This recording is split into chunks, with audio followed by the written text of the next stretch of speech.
আমারে বাইরে ফেলাই লম্বা কই তুমি এই তোর জন্য কি গ্রামে মান সম্মান নিয়ে বাঁচতে পারবো না? আমার ভাইরে ভাঙায় তো খুব খাইতেছেন, এই ভাঙ্গানো আর বেশি দিন চলবো না। আমার ভাইয়ের লগে কালকে মেলা কথা হয়েছে। মুসলমানরা তো পালায় না, মোকাবেলা করে।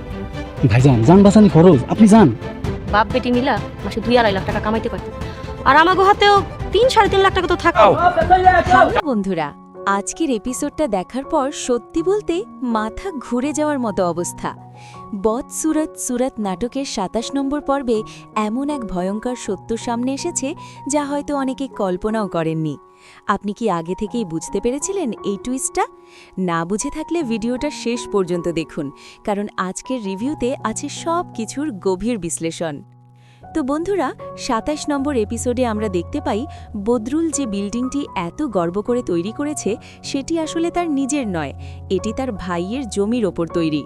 এই সত্য জানার পর থেকেই গল্প একেবারে অন্যদিকে মোড় নিয়েছে।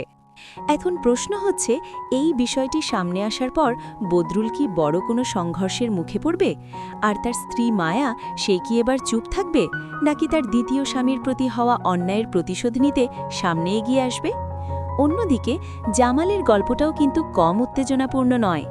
আমরা দেখতে পাই জামাল নিজের পরিবারের লোভী সদস্যদের হাত থেকে বাঁচার চেষ্টা করছে, কিন্তু সে কি পারবে? আরও চমকপ্রদ বিষয় হল জামালের ভাই রোমান। চেয়ারম্যানের আশ্রয় থেকে সে নিজের গ্রামে চাঁদাবাজি শুরু করে দিয়েছে। এক নিরীহ মানুষের কাছ থেকে জোর করে চাঁদা নেওয়ার ঘটনা সামনে আসতেই পরিস্থিতি আরও খারাপ হয়ে যায়। এরপর যা হয়, জামাল সব জানতে পেরে সরাসরি বাড়িতে গিয়ে রোমানকে মারধর করে এবং শেষ পর্যন্ত তাকে পুলিশে ধরিয়ে দেয়।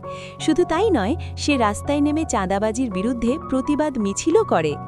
এদিকে গল্পের আরেকটি বড় টুইস্ট হল বদরুলের স্ত্রী মায়া সব সত্য জেনে যাওয়ার পর নজরুলের বড় ভাইয়ের বিরুদ্ধে মামলা করে এবং বদরুলের সব অন্যায় প্রকাশ্যে নিয়ে আসে। এখন ভাবুন তো, এত কিছু একসাথে ঘটার পর আগামী পর্বে কি হতে যাচ্ছে? বদরুল কি আইনের ফাঁদে পড়বে? মায়ার প্রতিশোধ কি সফল হবে? জামাল কি তার পরিবারকে রক্ষা করতে পারবে? আপনার কি মনে হয় পরবর্তী পর্বের সবচেয়ে বড় টুইস্টটা কি হতে পারে? কমেন্টে অবশ্যই জানাবেন। ভিডিওটি ভালো লাগলে লাইক দিন, বন্ধুদের সাথে শেয়ার করুন, আর এমন আরও ড্রামার রিভিউ পেতে আমাদের চ্যানেলটি সাবস্ক্রাইব করে পাশে থাকা বেল আইকনটি চাপতে ভুলবেন না। See you in the next review.